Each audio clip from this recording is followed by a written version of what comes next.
যদি দেখেন কোনো কাজে আপনার দেরি হচ্ছে তাহলে মনে করবেন এটা দেরি নয়, মহান আল্লাহ তাআলা আপনাকে সেই জিনিসের জন্য দোয়া করার সুযোগ দিয়েছেন। হ্যালো বন্ধুরা, আসসালামু আলাইকুম। সবাই কেমন আছেন? আশা করছি সবাই ভালো আছেন। আমি প্রতিদিন আপনাদের সঙ্গে সেই রান্নাগুলো শেয়ার করি যেগুলো আমাদের বাসায় করা হয়, মানে খুবই সিম্পল রেসিপি এবং প্রতিদিন আমরা যে রান্নাগুলো খাই সেগুলোই। আজকে যেহেতু শুক্রবার, সবাইকে জুম্মা মোবারক। পেঁয়াজটা একটু ব্রাউন করে ভেজে নেওয়া হয়েছে, অনেকগুলো পেঁয়াজ। এর মধ্যে মাংসের সমস্ত মশলা দেয়া হয়েছিল আর পরে মাংস ঢেলে দেওয়া হলো। আজকে মুরগির মাংস রান্না করা হবে, শুক্রবার যেহেতু। তো শুক্রবারে তো একটু ভালো মন্দ রান্না হয় সবার বাসায়। মশলা পুড়ে যাচ্ছিল, এজন্য একটু পানি ঢেলে দেওয়া হলো। তার মধ্যে দিয়ে দিলাম গরম মশলা। মুরগির মাংসের আসল টেস্টে আসে গরম মশলা আর লং থেকে। যে কোনো মাংসে লং না দিলে একটা ভালো স্মেল আসে না। তো সমস্ত মশলা দিয়ে এখন কষাতে দেওয়া হয়েছে। মুরগিটা খুব ভালো করে কষাবো আজকে। আর এর মধ্যে আম্মু ঢেলে দিল আলু। আমাদের বাসায় অনেকে আলু পছন্দ করে, এজন্য একটু আলু দেওয়া হলো। অতিরিক্ত তেল খাওয়া আনহাইজেনিক,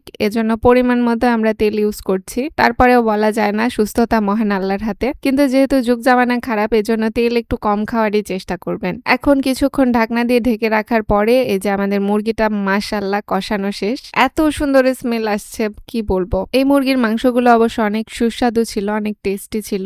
এজন্য একটু কষিয়ে আম্মু রান্না করছে যেন আরো ভালো লাগে খেতে। এই যে আমাদের মুরগির মাংস একটু ভাজা ভাজা টাইপের হয়েছে, তেল বের হয়ে এসেছে।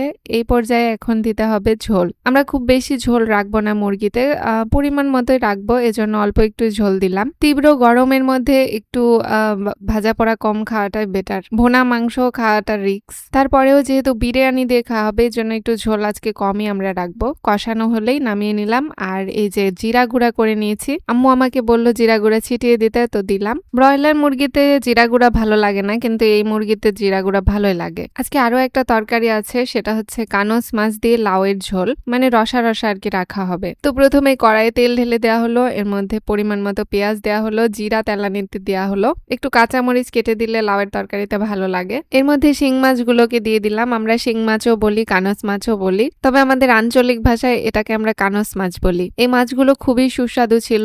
আর আজকে যেহেতু লাউ দিয়ে ঝোল করা হবে রাতের জন্য, এটা তো লাউ দিয়ে ঝোল করলে খুবই খেতে ভালো লাগে। একে একে পরিমাণ মতো আদা বাটা, জিরা বাটা, রসুন বাটা, লাল মরিচের বাটা, এগুলো সবকিছু দেওয়া হলো। হলুদও দেওয়া হয়েছে, কিন্তু হলুদটা কিন্তু সামান্য দেওয়া হয়েছে। লাউয়ের ঝোলে নাকি অল্পই হলুদ দিতে হয়। আর লাউটাও ঢেলে দিয়ে এখন তরকারিটাকে নাড়াচাড়া করতে হবে ভালো করে। লাউয়ের তরকারিতে কিন্তু পানি দেওয়া হয় না, আমি শুনেছি খুবই পানি কম দিতে হয়। আর আমার আম্মু খুবই কম ইউজ করে পানি, কারণ লাউয়ের ভেতরে প্রচুর পানি থাকে, আর এই জন্য একটু কম পানি দিলেই ভালো হয়। এদিকে আমাদের বিরিয়ানিও রান্না করা শেষ, আর এখন আম্মু সেটাকে আজরিয়ে নিচ্ছে একটা গামলায়। বেরেস্তা বরাবরই আমার খুবই প্রিয় একটা খাবার, তো এখান থেকে আম্মুর কাছ থেকে একটু বেরেস্তা নিয়ে খেলাম। আমার মনে হয় প্রতিটা মানুষই বেরেস্তা খেতে খুব পছন্দ করে। দুপুরে খাওয়ার সময় হয়ে গেছে, আমি, আম্মু আর আমার ছোট ভাই খেতে বসেছি। আব্বু এখনো বাড়ির বাইরে আছে, আসেনি বাসায়। যে পরিমাণ গরম পড়েছে কি বলবো, আর গরমের কারণে মুড বরাবরই অফ থাকে। ভিডিওর শুরুতে আপনাদেরকে যে কথাটা বললাম, কোনো কাজ যদি আপনার আটকে থাকে বা